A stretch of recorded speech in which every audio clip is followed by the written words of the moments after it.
Hello, everyone. Welcome to the VHS podcast. I am your host today, Venom Jewbear, and joined alongside me, as usual, is Lord Heroicus. Say hello. Hello. Today we have something very interesting. We tackled the first movie of this series last time, but now we're back for more. Some could say we're back for revenge. Elm Street 2, Freddy's Revenge, the gay experience, unfolds. So before we go just like straight up into this, what were you expecting when you were gonna watch this movie, Heroic? Uh, well, I don't know what I expected, really. Uh, It it's an interesting movie, that's for sure. that's a good way to put it. Uh, yeah. What? Let me. I got my notes here. So it starts like again like the first movie. It started in a dream. Is the school bus like? They're on a bus, Yeah, and he's the main character. Our main character, Jesse, is in the back, and we can tell that he's kind of unpopular because people in seats in front of him are making fun of him. And then the bus starts getting faster and faster, and Jesse becomes concerned. He yells to the bus driver to slow down. The bus driver does not answer, keeps going, and then let's read the rest. Yeah, so basically it runs off road and Freddy reveals himself, and then Jesse wakes up in his home. Now, a little context: Jesse's family, the Walshes, move into Nancy's former home 5 years after the first movie, and so they're renovating the house. They're living in it, and this is when Jesse starts experiencing these nightmares, and he's attributing them to the heat that's going on currently. And of course, he's wrong. Okay, so Jesse goes to school with his friend Lisa, who he's interested in romantically, but is too shy to flirt with her. After getting into a fight with a boy named Grady during gym class, Coach Schneider has them stay after class. And so basically, they are just doing push ups in the mud, or they're in the push up form, trying not to fall into the mud. And that's when they become friends? Question mark. you're reading the Wikipedia page, aren't you? I am reading the Wikipedia page, but I'm trying to make it more interesting. Yeah. Yeah. I think you had just started to say it. Yeah, he learns from Grady that his house is the house from like the first movie, Yeah, where the town thinks like, oh yeah, the daughter disappeared and the mom went fucking crazy. and killed herself. Uh, yeah, by somehow getting sucked through the front door. Yeah, what a way to go. um, but let's see. Oh yeah, so they become friends, and so basically, we're also introduced to the character Coach Schneider, and if you Yeah, know anything about this movie, you know he is one of the most interesting characters because he has some very weird BDSM thing going on. yeah, Yeah, we'll go a little bit more into that in the future, but let's yeah. see. If I can jump in here, Oh yeah, go ahead. the Jesse has like his second nightmare or something, and Freddy tells him like, "I need you, Jesse. We have special work to do here, Jesse." And I had to stop and think like, "Am I watching fucking Breaking Bad from the '80s?" It just and I can't hear someone talk about needing someone named Jesse and not think about Breaking Bad anymore. It's just intertwined at this point. Uh, But yeah. This is the Breaking Bad sequel. Prequel. Oh. Wait, let's see. Where did I leave off? Oh yeah, Coach Schneider, they become friends. So isn't this the scene? So this is the scene where Jesse starts cleaning out his room and turns on the music and starts acting like an ass, right? Yeah. And Okay, then I think he passes out or something. So let's see. Okay, so Lisa comes to visit Jesse after school and they discover Nancy Thompson's diary detailing her nightmares. For a second, I thought you said diarrhea. Yeah, they just discover Nancy's diarrhea in the corner. Somehow they were like, hey, smells like Nancy's. They tasted it. Tastes like Nancy's. Ew. No, so yeah, they detail her nightmares and how they get increasingly more vivid. So basically it recaps the original story. Yeah. In under a minute. And then the next day, small fires start happening around the house. And it ends up where their birds catch on fire. And for some reason, Jesse is blamed for it. As like any teenager, you find some like flaming birds, Yeah. those damn teenagers. Those damn teenagers and their flaming birds. Yeah, and he also does meet Freddy in the dream, and he, again, it's like, kill for me, Jesse. Kill for me. One of my favorite quotes here comes from, I believe, an interaction between Jesse and Brady, where he asks him, "Do you remember your dreams?" And Brady responds, "Only the wet ones." I fucking lost my shit with that. It's such it's fucking awkward. But like, I can say, especially how at work, all of the guys, even though a lot of us are mid to late 20s, everyone acts with the fucking attitude of like a fucking teenager. So let's some shit that we would say at work. Yeah. So here we go. Oh yeah, so the following night, Jesse has a nightmare. He encounters Freddy, who, once again, like you're saying, tells him to kill. The dream becomes incredibly intense, and Jesse unsuccessfully attempts different measures to keep himself awake. So at this point is when the movie turns into some really strange shit. So Jesse walks out of his house in the rain and ends up in a gay bar.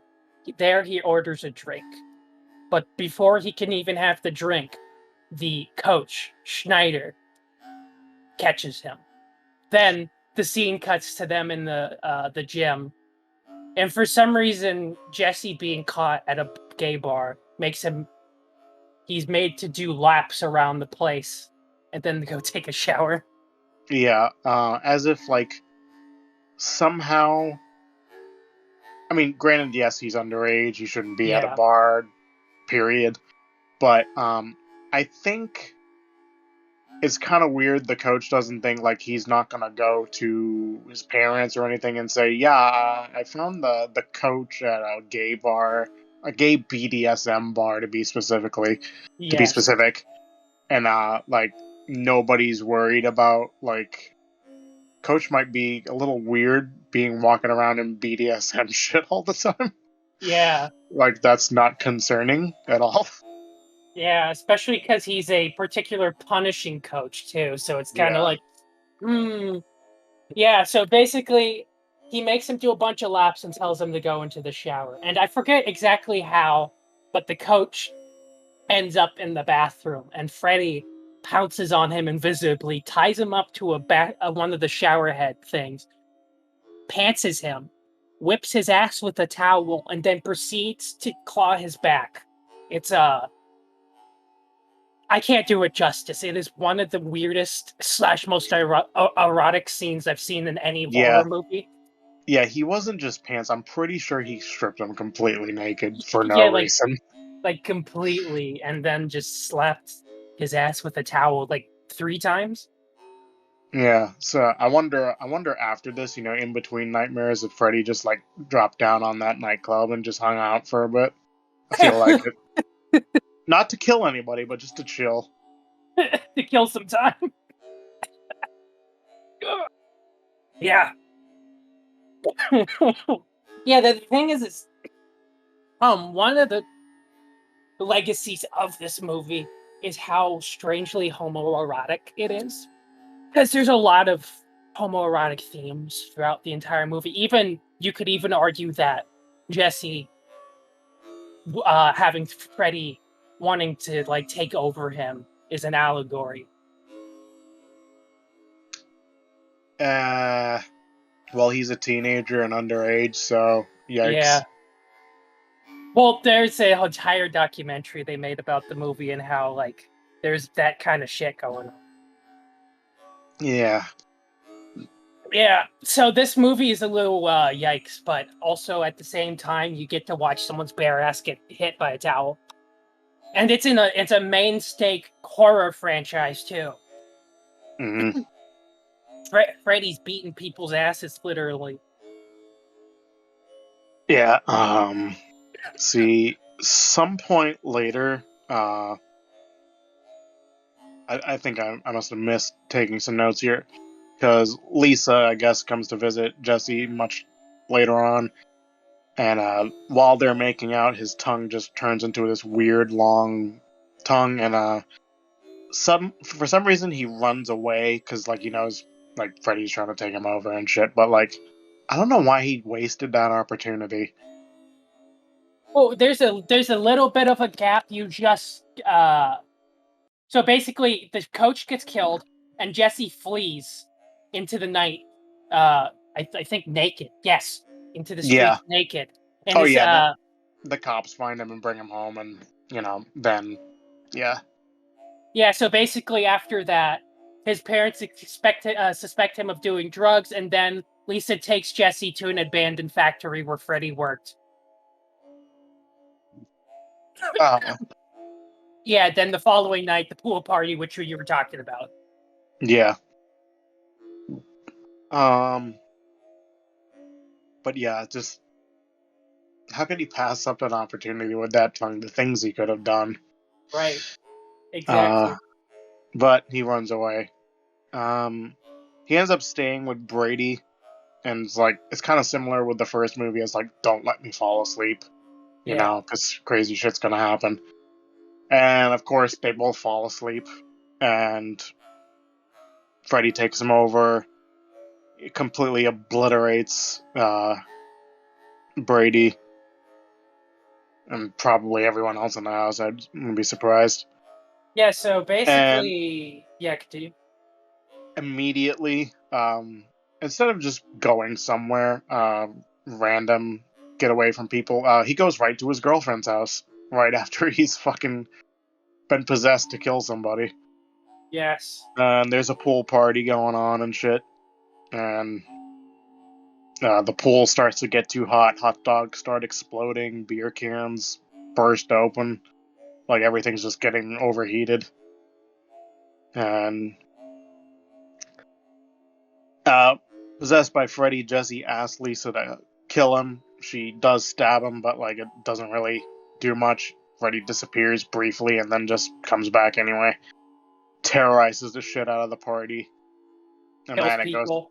yeah. Then it goes over to the steel mill.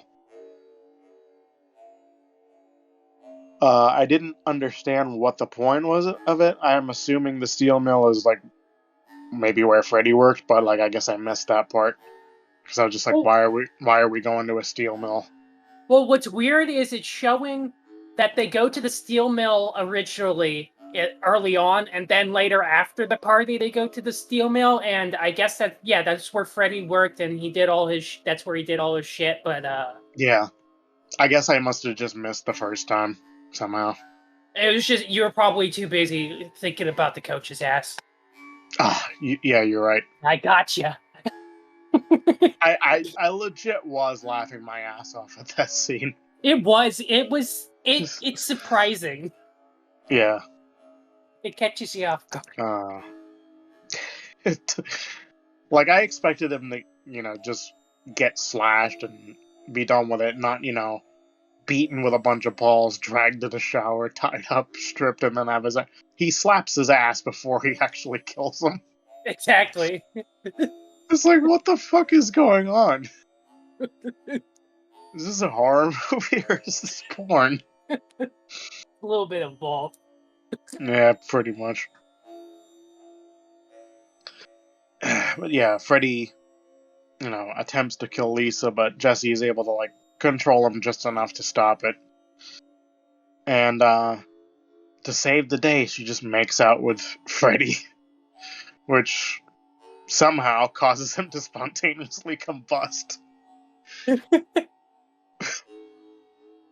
And then, my absolute favorite part of the movie is, they meet up with their friends at the end on the school bus and shit, and one of them's like, that was a really great party. I'm like, oh, you mean the party where the pool was literally boiling and people died? That was a great party? Yes. Okay. What an amazing party. So many people died. And of course, nothing bad happened in the end. Nothing at all. Just kidding. It's just back to the beginning with the school bus being taken over and just driven off into the desert or something. Yeah, but then now, I forget. Lisa's friend Carrie gets her chest bursted open by Freddy. Yeah, she gets aliened. Yeah, she gets aliened, and then yeah. So there you go. You have Freddy's Revenge laid out bare. Bear. Ha ha. So it's a shame due to YouTube rules that the thumbnail can't just be the coach's naked ass. Yeah. But oh well. Oh, that'd be delicious. But so closing thoughts on the movie. It's interesting. It's kind of funny to watch because of how bad it is, but it just kind of.